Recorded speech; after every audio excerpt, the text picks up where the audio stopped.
Hi kids, this is Mrs. Gloria from New Life Church with our second video lesson. I brought our tree back from church that we had where we put all the fruits of the Spirit. You see that I added self-control on there, which is what we talked about last time. But this time I want to talk about how we can actually grow these fruits in our life according to something that Jesus said. We're leading up to Easter now, so I want to read about the things that Jesus talked about right before he knew what was coming. He had a very important talk with his disciples, and he said in chapter 15 of John, "Remain in me as I also remain in you. No branch can bear fruit by itself. It must remain in the vine. Neither can you bear fruit unless you remain in me. I am the vine, you are the branches. If you remain in me and I in you, you will bear much fruit. Apart from me, you can do nothing. If you do not remain in me, you are like a branch that is thrown away and withers. Such branches are picked up, thrown into the fire, and burned." So this isn't a real tree. I took it outside to a real tree that we have here.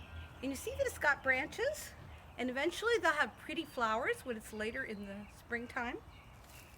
But here, I have a branch that's been cut off of the tree. And you see that the leaves are all withered and dead. Why is that? Why can't this branch grow? It's because it's not connected to the tree anymore.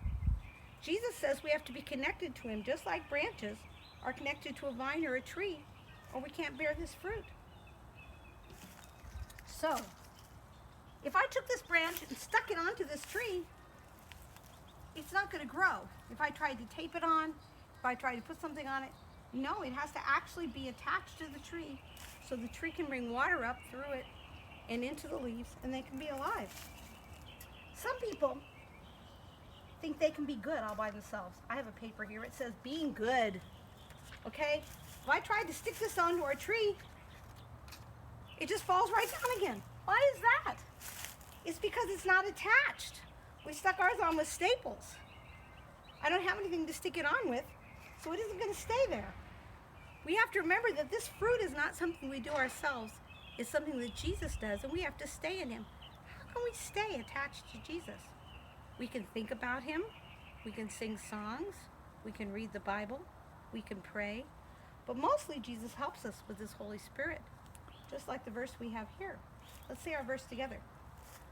"But the Holy Spirit produces this kind of fruit in our lives: love, joy, peace, patience, kindness, goodness, faithfulness, gentleness, and self-control. There is no law against these things." I have one other thing I want to say about Jesus saying, "I'm the vine and you are the branches."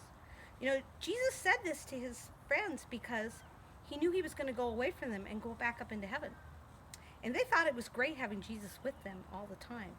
But you know, when Jesus was on earth, he could only be in one place at a time. And if he was in Jerusalem, he wasn't in Nazareth, and those people couldn't see him. Jesus knew he had to go back up into heaven so that he could be with all of us all of the time. And we can stay attached to Jesus, and through Jesus, we can stay attached to each other. So wherever you are right now, in all of your separate places, all of you can be attached to Jesus and be attached to each other. So let's remember that and keep praying for each other.